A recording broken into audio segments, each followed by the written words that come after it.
ప్రతి పేదవాడు ఉన్నత స్థాయికి చేరుకోవడానికి చదువు ఒకటే మార్గమని మంత్రి నారాయణ చెప్పారు. నెల్లూరు జిల్లా Parameswari Nagar doctor Abdul Kalam international school శంకుస్థాపన కార్యక్రమంలో ఎంపీ ప్రభాకర్ రెడ్డితో కలిసి మంత్రి నారాయణ పాల్గొన్నారు. పేద విద్యార్థులకు ఉన్నత విద్యను అందించేందుకు 15 హైస్కూళ్లను ఆధునీకరణ చేస్తున్నామన్నారు.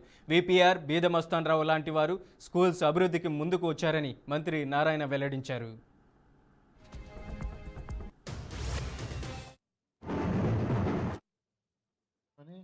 విఆర్ కళాశాలలో 3 సంవత్సరాలు డిగ్రీ యూనివర్సిటీ ఫస్ట్, అదేవిధంగా ఎస్ యూనివర్సిటీలో MSc 2 years university first gold మెడలిస్ట్ని. సో చక్కగా చదువుకోబట్టి ఈరోజు ఉన్నత స్థితికి వచ్చా.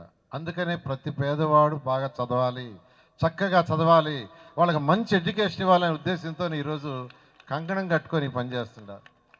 దాదాపు 200 కోట్ల రూపాయలు నెల్లూరులో స్కూల్స్ స్పెండ్ చేస్తున్నాం. 200 కోట్ల రూపాయలు, అంతా ఇంత కాదు. అంటే పేదరికం అంటే ఏందో తెలిసిన వాడిని కాబట్టి చేస్తున్నా. ఈరోజు నారాయణ ఇన్స్టిట్యూషన్స్ 30 రాష్ట్రాల్లో ఉన్నాయి. 7 లక్షల మంది విద్యార్థులు చదువుతున్నారు. 50,000 మంది ప్రతి నెల పిఎఫ్ ఈఎస్ఐ కట్టి శాలరీస్ తీసుకుంటున్నారు. చాలా సాటిస్ఫాక్షన్. 50,000 కుటుంబాలకు ఈరోజు నేను మా నారాయణ ఆర్గనైజేషన్ ఆధారమైంది.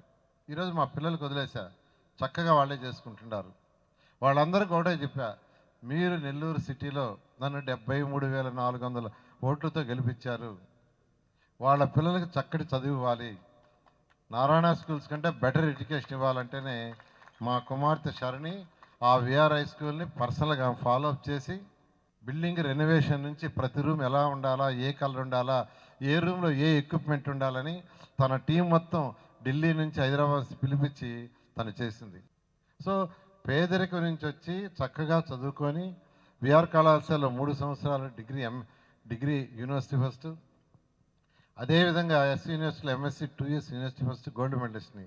సో చక్కగా చదువుకోబట్టి ఈరోజు ఉన్నత స్థితికి వచ్చా. అందుకనే ప్రతి పేదవాడు బాగా చదవాలి, చక్కగా